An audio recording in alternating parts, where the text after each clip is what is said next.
ចាប់ផ្ដើមរឿងដំបូងយើងបានឃើញវ៉ាតេបានក្រោកពីដេកនៅចំពេលដែលនាលីកាបានដើរដល់ម៉ោង 7 ព្រឹកល្មមឃើញថាគាត់ពិតជាមនុស្សដែលគោរពពេលវេលាខ្លាំងមែនទែនម៉ោង 7 ព្រឹកទៅគាត់ប្រកាច់ងើបបន្ទាប់មកគាត់ក៏បានក្រោកមកហាត់ប្រាណដើម្បីឲ្យគាត់មានសុខភាពល្អអាចរស់នៅបានមួយលានឆ្នាំទៀតបន្ទាប់ពីហាត់ប្រាណរួចហើយគាត់ក៏បានមកចម្អិនអាហារពេលព្រឹកដើម្បីធ្វើជាក្រយ៉ាសម្រាប់សោយបន្ទាប់ពីគាត់បានស្រស់ស្រូបអាហារពេលព្រឹករួចហើយនោះគាត់ក៏បានដើរមកមើលការវិភាគប្រចាំថ្ងៃរបស់គាត់ដែលបានបិទជាប់ទៅនឹងជញ្ជាំងផ្ទះ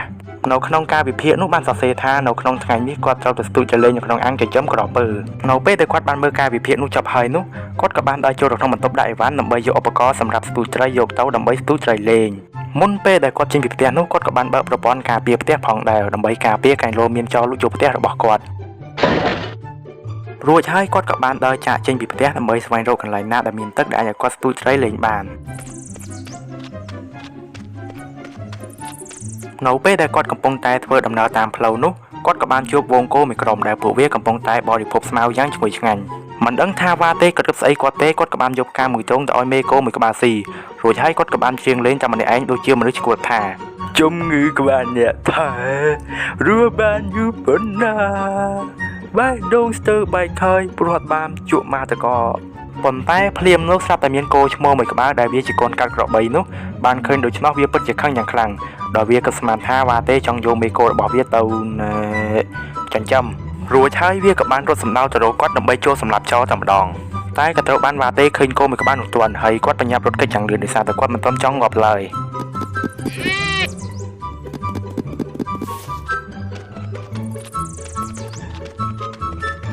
នៅពេលដែលគាត់បានគេចផុតពីសត្វគោកូនកាត់ហើយនោះគាត់ក៏បានដើរមកដល់បឹងមួយកន្លែងរួចហើយគាត់ក៏បានស្ទូចត្រីនៅទីនោះតែម្ដងទៅ